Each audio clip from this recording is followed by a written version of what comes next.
हाँ अबू भाई, यहाँ एक बहुत बड़ी मुसीबत हो गई है। हर नाके पर, हर चौराहे पर पुलिस तैनात है।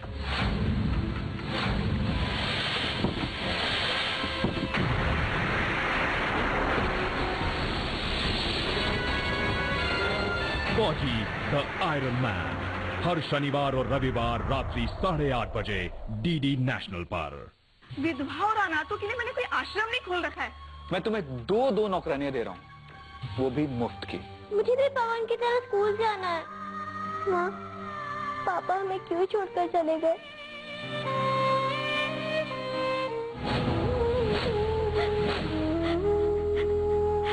प्रायोजक एल्पेनलीबे, लालच आहा लपलप। आज से हमारा तुम्हारा कोई रिश्ता नहीं, ना ही व्यापारिक और ना ही पारिवारिक। मेरी तो यही ख्वाहिश थी कि मेरी ननद मेरी भाभी बने, लेकिन जेठ जी को ये रिश्ता।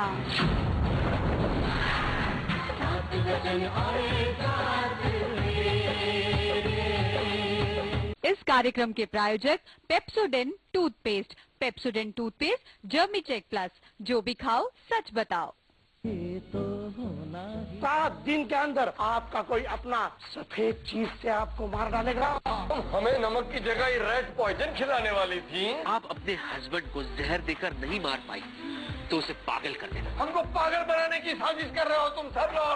ये तो होना ही था। The excitement is high. That's huge. Absolutely huge. The adrenaline is pumping.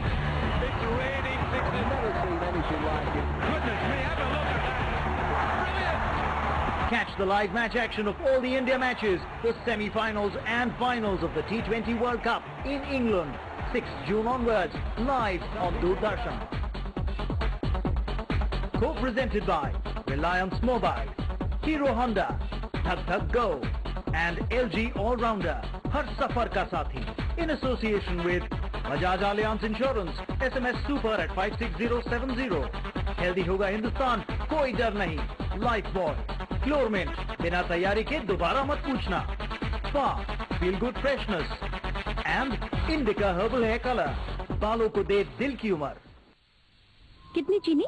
1.5 चम्मच? नहीं, मेरे लिए नहीं, मुझे डायबिटीज है। आपने अपनी खान पान की आदतों को नियंत्रण में रखा है, ये अच्छा है। मधुमेह के रोगी के लिए ये बहुत जरूरी है। जरूरी है? हाँ, मधुमेह का असर सारे शरीर पर होता है, खास तौर पर आँखों पर। इससे अंधे भी हो सकते हैं। यदि आपको डायबिटीज है तो दृष्टि सुरक्षा पर अवश्य ध्यान दें। समय समय पर नेत्र विशेषज्ञ से अपनी आँखों की जांच करवाएं। अधिक जानकारी के लिए निकट के स्वास्थ्य केंद्र से संपर्क करें। आज सवेरे प्रस्तुत करता प्योरिट, हिंदुस्तान यूनिलीवर प्योरिट, वे उबले पानी जितना सुरक्षित पानी।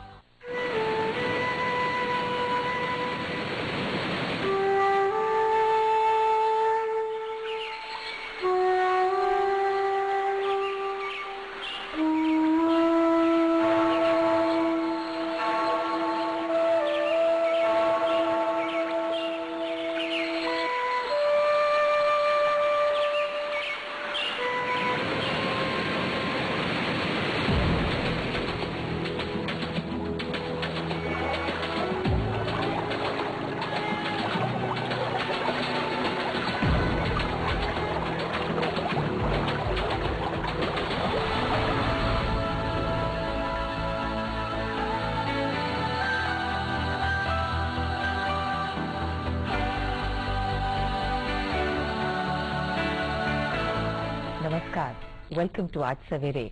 Our guest today is Dr. Sunil Gupta. Welcome to the studio, Dr. Gupta. Dr. Gupta is a keen economy watcher, so to say. He's also a director with Dena Bank, and today we are going to discuss certain issues related to the Indian economy and of course a bit about his personal life. Dr. Gupta, we'd like to start with the current economic scenario in India. The market is very volatile. Public sentiment is also a little volatile. जो cash पे बैठे हैं, who still want to take it a little easy. So do you think this is a good time to come in for a public issue and raise money? Will people part with their money? I think the time has come now. Okay. IPOs will be, you will be seeing IPOs in next 4-5 months. Because अभी तक लोग सब रुके हुए थे IPOs के लिए, लेकिन अब लगता है कि लोग बाग आने लगेंगे धीरे धीरे with the today's announcement of Parshnath, other people will follow. Okay. लोग बाग आने लगेंगे आईपीओ के लिए, तो जब आएंगे तो पैसा सेंटिमेंट्स देख के ही आ रहे हैं मार्केट में। जी। उसमें टाइम लगेगा, सेबी से क्लियरेंस लेनी है, सारी चीजें हैं, तो 4-5 महीने सारे प्रोसेस में लग जाएंगे जी। तो लगता है कि अब मार्केट में पैसा देने में लोगों को दिक्कत नहीं आएगी। Government, some new clear-cut areas of thrust which they are going to emphasize upon, and which is going to be the next critical areas which is going to take India forward, propel India forward, economic growth, inclusive growth. आपको क्या लगता है? What are those areas going to be? देखिए, infrastructure development, जी, उसके लिए पैसे का इंतजाम कैसे करना है वो गवर्नमेंट को देखना है, चाहे वो एफडीआई की शेप में हो, किसी भी शेप में हो। इंश्योरेंस सेक्टर है, रियल्टी सेक्टर को किस तरीके से उन्होंने बढ़ावा देना है वो गवर्नमेंट देख रही है, उन्होंने देखना भी है। अभी पर्टिकुलरली स्मॉल स्केल इंडस्ट्रीज को जो एक बूम देने की जरूरत है जी, वो बहुत एक क्रिटिकल एरिया है। गवर्नमेंट ने कभी भी इस बारे में ध्यान नहीं दिया, ऐसा लोगों का मानना है।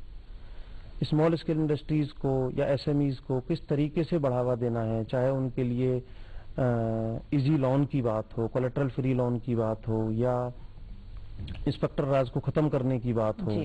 लोगों का मानना है कि भाई स्मॉल स्केल इंडस्ट्रीज के पास में इतना स्टाफ भी नहीं होता है, इतनी मैन पावर नहीं होती है कि वो 10 गवर्नमेंट डिपार्टमेंट्स के डेली चक्कर लगाएं। बिल्कुल बिल्कुल। ये एक लोगों की आम प्रॉब्लम है। उसको अगर वन विंडो सर्विस गवर्नमेंट किसी तरीके से दे सकती है, उनको प्लानिंग में है, बट किस तरीके से इम्प्लीमेंट होगा ये नहीं आज तक पिक्चर में आया है जी। इसको इम्प्लीमेंट करने की सीरियस लेवल पे जरूरत है जी। एसएमईज का जिस तरीके से अगर ग्रोथ होगी तो एम्प्लॉयमेंट में भी बहुत फर्क पड़ेगा उसका, क्योंकि एम्प्लॉयमेंट सबसे, क्योंकि जो स्मॉल स्केल इंडस्ट्रीज हैं 40% ऑफ एक्सपोर्ट्स को गवर्न करते हैं, तो उसमें कितना एम्प्लॉयमेंट हो सकता है ये गवर्नमेंट को सीरियसली सोचने की बात है। अगर गवर्नमेंट इस पे कायदे से ध्यान देगी तो एम्प्लॉयमेंट की प्रॉब्लम भी सॉल्व होगी और देश की जीडीपी में भी बहुत भरपूर योगदान उनका हो सकेगा। स्मॉल स्केल इंडस्ट्रीज ही है जहां पर आपकी मैनुअल लेबर होती है, working on machines, working on shop floors, a lot of people are employed over there. जो अभी पढ़ा लिखा तबका है हमारा समाज का, चाहे वो इंजीनियर्स हैं या वो दूसरे एमबीएज हैं, अभी इस रिसेशन के कारण से लोगों ने एक पैनिक क्रिएट हो गया है, where we will be employed. BPOs खत्म हो गए हैं एक तरीके से। तो लोगों को ये देखना है कि हम अगर एम्प्लॉयड हो सकते हैं तो हिंदुस्तान में ही हो सकते हैं। Everybody can not go abroad. Hindustan में अगर एम्प्लॉय होना है तो हमको एसएमईज को बढ़ावा देना ही पड़ेगा जी। वही सबसे ज्यादा हमारे एजुकेटेड अनएजुकेटेड सभी लोगों की खपत कर सकते हैं एज एम्प्लॉयमेंट। और पहले ये रहता था कि जो small scale industries goods produce करती हैं उनकी क्वालिटी में अंतर होता है विज़-अ-वी एमएनसीज एंड विज़-अ-वी बिग कंपनीज, पर आजकल with quality being such an issue with every company, वो भी अंतर बहुत कम हो गया है। वो लगभग ना के बराबर। बिल्कुल जी। अब कुछ अगर देहात की बात छोड़ दो, कुछ अगर अब जितना भी बड़े इंडस्ट्रियल सेक्टर्स हैं, इंडस्ट्रियल सिटीज हैं, कोई भी आप ले लो हिंदुस्तान का, सभी जगह सारी क्वालिटीज, इंपोर्टेड मशीनरीज सब जगह आ रही हैं, सारी latest technologies everybody is going to have जी। उसमें बस बैंकिंग सेक्टर से जितनी हेल्प उनको मिलेगी एसएमईज को, तो क्वालिटी पे भी ध्यान दे पाएंगे। वैसे तो क्वालिटी कॉन्शियस सब लोग हैं ही हैं जी, क्योंकि अगर माल में क्वालिटी नहीं होगी तो उनका कोई खरीदार नहीं होगा। बिल्कुल। इसलिए कोई भी एंटरप्रेन्योर है वो उस तरफ तो ध्यान देता ही देता। आपने बैंकिंग की बात की और आपका बैंकिंग के साथ काफी लंबा रिश्ता भी रहा है, उसके बारे में बात करेंगे, मगर अभी लेते हैं एक छोटा सा कमर्शियल ब्रेक।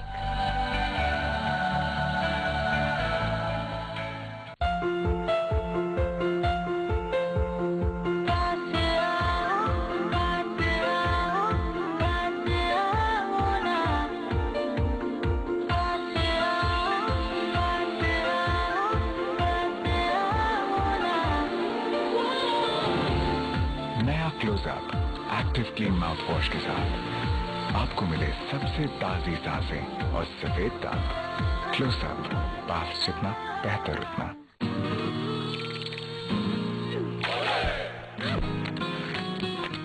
कपड़े की जान निकाल दी पर सफेदी फिर भी ना आई। अब और नहीं, अपना ये घड़ी डिटर्जेंट के सफेदी सॉफ्टनेस और कलर प्रोटेक्शन के साथ करो कंप्लीट धुलाई।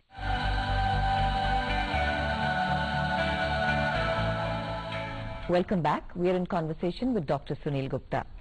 Dr. Gupta, we were talking about the banking sector. Coming now to loan restructuring, which the RBI did recently to cushion India from the effect of the recession. Now, how is this going to go forward? I think the main reason of restructuring of loans for the RBI was to save the accounts from NPA. Otherwise, had it not been done, number of accounts would have been declared by NPA by the banks, resulting into the loss provision over these advances and loss to the bank. Number one. Number two, once the account is declared NPA, there is a 1 year time to revive it. So to save from that process, this action was taken by the RBI. So you and think this was a welcome step. Sorry, so you think that critical time for non-performing assets, that is over, or it should, how long will this carry on? People were thinking it will be there for next 6 months, but now I think within 3-4 months it should be over. Okay. Now with this help of the RBI to these borrowers, now they feel by the end of June their account should be regular, and they should be out of the clutch, out of the feeling that their account will be again non-performing asset. So this was a welcome step from RBI. Will they have a policy, a long-term policy, or will they now bridge it short? Because everybody is waiting and watching. You know, next 3 months, how does it go? I think there should be a short-term policy. Short-term policy for this. Coming back to the taxes and the goods and services tax. Now we want to come back to that.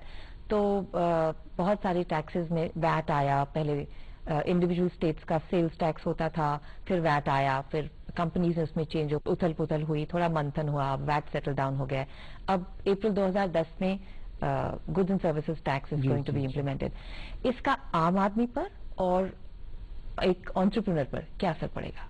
देखिए, VAT और service tax अलग अलग चीजें थी. अब central government ने goods and service tax को centralise करने की प्लानिंग है. 1 अप्रैल 2010 से उसको लागू कर रहे हैं. ये बहुत अच्छा स्टेप है. इससे लोगों की जो प्रॉब्लम्स हैं वो भी कम होंगी. डिफरेंट स्टेट्स के दूर करने के लिए तो उन्होंने पहले ही कर दिया था, लेकिन अभी भी बहुत प्रॉब्लम्स हैं उसके अंदर. एक सेंट्रलाइज्ड एक्ट होने से उसके इम्प्लीमेंटेशन में बहुत आसानी रहती है ऑल ओवर